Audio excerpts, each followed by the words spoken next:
Nintendo, one company that is near and dear to the hearts of many, including myself, and is my personal favorite video game company. Although, even I can say that right now, that sounds a bit off to say.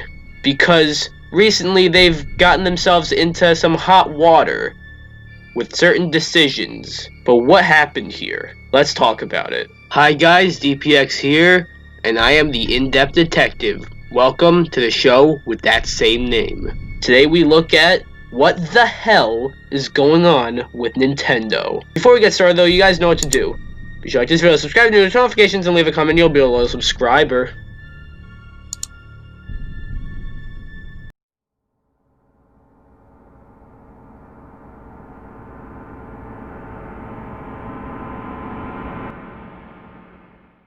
Super Smash Bros. Melee, a game that is nearly 20 years old but still has a dedicated fanbase to this day. It has a very strong competitive scene, and the game still has many tournaments. However, there is a certain pandemic that hit earlier this year. Many, if not all, in-person events of any kind were pretty much put on hold, cancelled, or delayed indefinitely.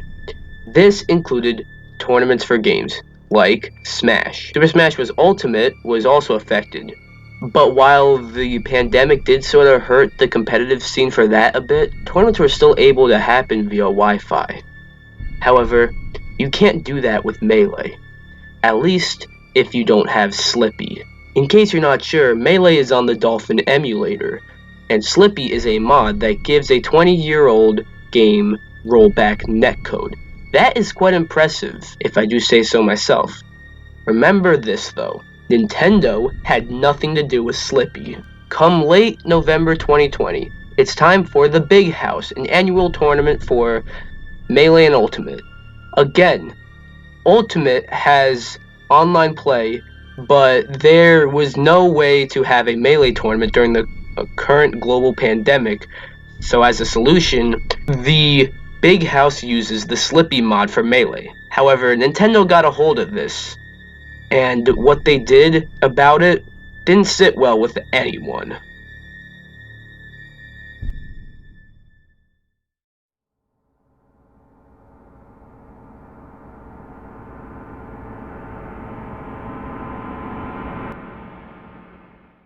Nintendo got a hold of the Big House's event for Ultimate and Melee, and contacted them about Melee specifically. Nintendo told the Big House to not run the Melee event as it used emulation and an unofficial mod for the game that cracks the game's code. The Big House, however, wouldn't oblige, so Nintendo opted to make it into a legal matter. They sent out a cease and desist to the Big House, telling them to not run Melee, or else Nintendo will have to take legal action. Once it became a legal matter, the Big House finally obliged and released a statement on Twitter saying, "The Big House is heartbroken to share we've received a cease and desist from Nintendo of America to cancel our upcoming online event. We were informed we do not have permission to host or broadcast the event primarily due to the usage of Slippy. Sadly, all our competitions are affected." Many people, honestly much like myself, found this to make Nintendo look very bad. Sure, they are in their legal right to do this, but it's for a 20-year-old game that Nintendo is not promoting anymore and hasn't been for a good God knows how many years, so it doesn't seem like it makes much sense. There is also the fact that it's COVID right now, making for a bad time for all this. All this started the hashtag #FreeMelee, as many people seem to think Nintendo were going out of their way to kill a community. However, others think that while it's rather dumb, the issue is still emulation, so this still kind of made some sense. What happened next was much less excusable.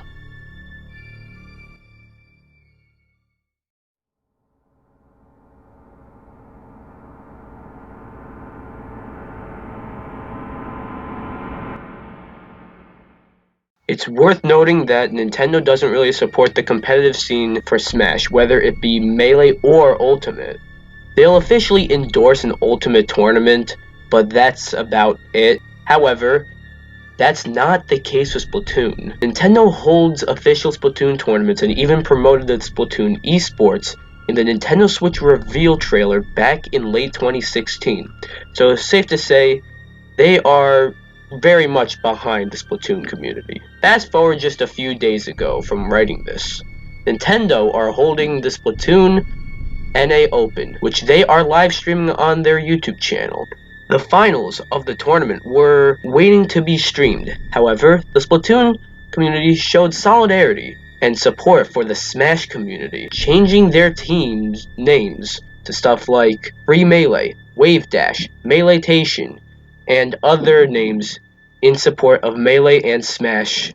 And it was to show Nintendo that what they were doing was wrong and that the feeling was mutual through more of their communities than just Smash. It was to get Nintendo's attention, and they did.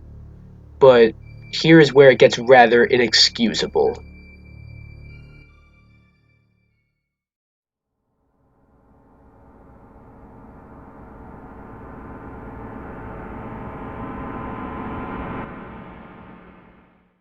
In the Discord server for the Splatoon 2 NA Open, it was announced that due to unexpected executional challenges, Nintendo had to forgo the stream for the finals of the tournament. It was rather random, but on Twitter, Slimy, one of the TOs for the tournament, came out and said that it was all Nintendo's doing to cancel the tournament event, not any of the TOs. This got many fans furious. If Nintendo weren't already going out of their way to harm one community, they were just straight up censoring another. And remember, Nintendo actually really does support the Splatoon community and promotes it a lot. This caused many people to lose trust in Nintendo, as, again, they were censoring one of their own communities. It is worth noting that the teams in there dropped out of the event and hosted their own, the Squid House, without Nintendo, and it was a huge success. So it didn't hurt them. All it hurt was Nintendo. Oh yeah, and if you think it ends there, you're mistaken.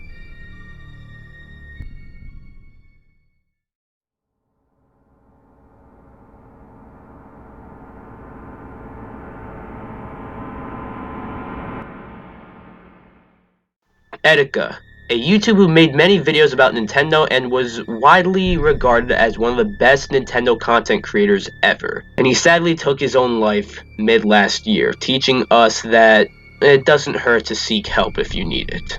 And that message still applies. In fact, suicide prevention lifeline right here. National. Now we have Captain Alex, who was selling custom Joy-Cons. One of these Joy-Cons was an Etika-themed pair, as the Etikons, and all the money from the purchases did not at all go to Captain Alex, but any money from the Etikons were going to a mental health charity. It was a very good cause. However, Nintendo even struck that down. This one especially makes them look bad, as there is nothing illegal about this, as Captain Alex actually bought the Joy-Cons himself, just repainted them and sold them. And, you know, it's for charity. I don't like to get ranty on this series, but I don't know what Nintendo are trying to do here. It is worth noting that this was actually a year ago, a couple months after the Etika incident, but it's still a bad look. This really doesn't have anything to do with the Smash or Splatoon drama, but it came to light during it, and still makes Nintendo look really bad. Many people are starting to lose trust in Nintendo, even comparing them to companies like EA or Activision, you know, the bottom of the barrel. And while the Nintendo fan in me may have a hard time figuring out whether or not they may have gone that low, they have lost a lot of my respect, and I am a Nintendo fan and they are my favorite game company. And their recent decisions have absolutely been getting more and more scummy. Here is what I think it is. The Wii U was a huge failure for Nintendo on just about every front. and is pretty much obsolete right now. The Switch, on the other hand, has outsold the NES and SNES, and is a massive financial success for them. On top of that, they were voted the #1 most reputable company in the world last year. Because of this, they now think they can do anything and get away with it, whether it be attacking communities, shutting down a product for charity, as well as other things this year, like the cool but still very lazy Super Mario 3D All-Stars that they charged $60 for, or the Joy-Con Drift court case. It's almost like Nintendo has an ego problem if you want to look at it that way. That is what's happening with Nintendo. However, by attacking these communities, they don't gain anything. In fact, all that happens is that they lose once loyal fans. And I hope they can get their heads out of their asses, or else they'll go down a similar path as Konami or Blizzard. We gotta try to save Smash and Splatoon with the hashtags free Melee, save Smash, free Splatoon, yada yada yada. But when you really think about it, by doing that, we're trying to save Smash and Splatoon from Nintendo, yeah, but we're also trying to save Nintendo from themselves, because they're digging themselves a grave. Well, that was a rather depressing video to make, because Nintendo's my personal favorite company, and they are making some really boneheaded decisions right now. But here's the question of the day. Have you lost all trust in Nintendo? Do you think they are on par with an EA or Activision now, just because of how they are attacking their communities?